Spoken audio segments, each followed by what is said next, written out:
Hello and welcome back to my YouTube channel. मैं Deepak Kumar Chandravanshi DK से हिंदी कहानी के लिए स्वागत करता हूं आप लोगों को।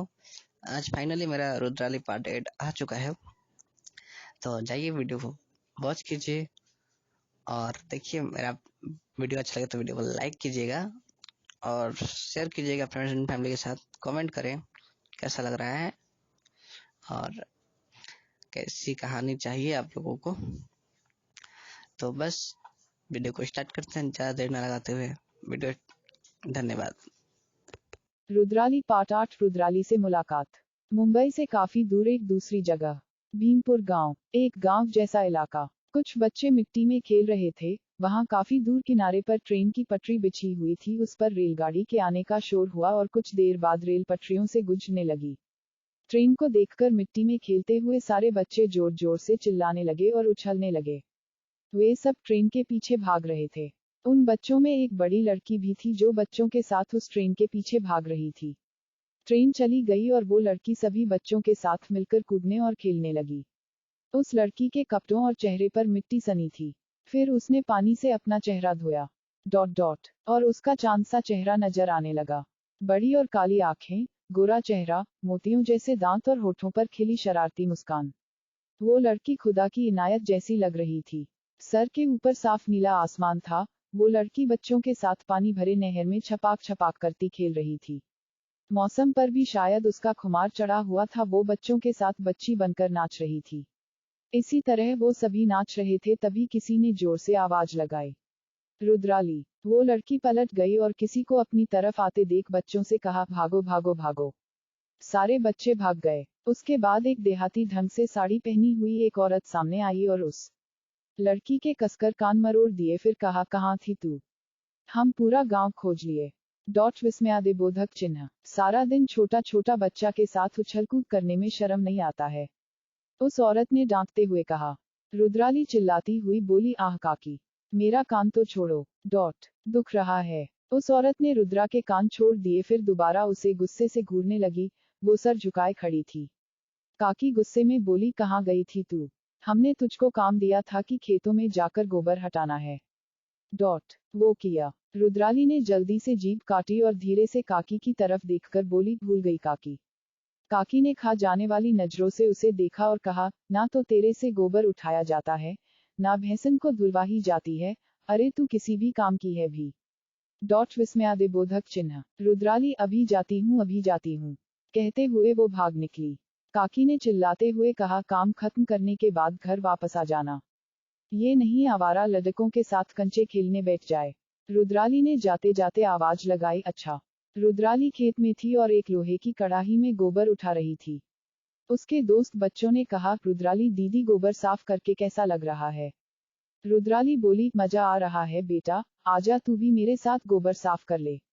बच्चों ने एक साथ शक्ल बिगाड़ी छी। फिर उसने कड़ाही सिर पर रखी और मटकते हुए चलने लगी।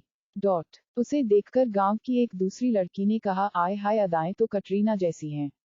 रुद्राली पलटी और मुंह बनाते हुए बोली, कटरीना और करीना भी रुद्राली के सामने पानी भरती हैं। सबने हंस दिया। वो अब भैंसों को साफ कर रही थी। उसी बदमाश बच्चे ने कहा, दीदी इधर गोबर लगा रह गया। रुद्राली ने शक्ल बिगाड़ी पर कुछ कहा नहीं। बच्चा, जल्दी साफ करो नहीं तो काकी झाड़ू से मारेगी।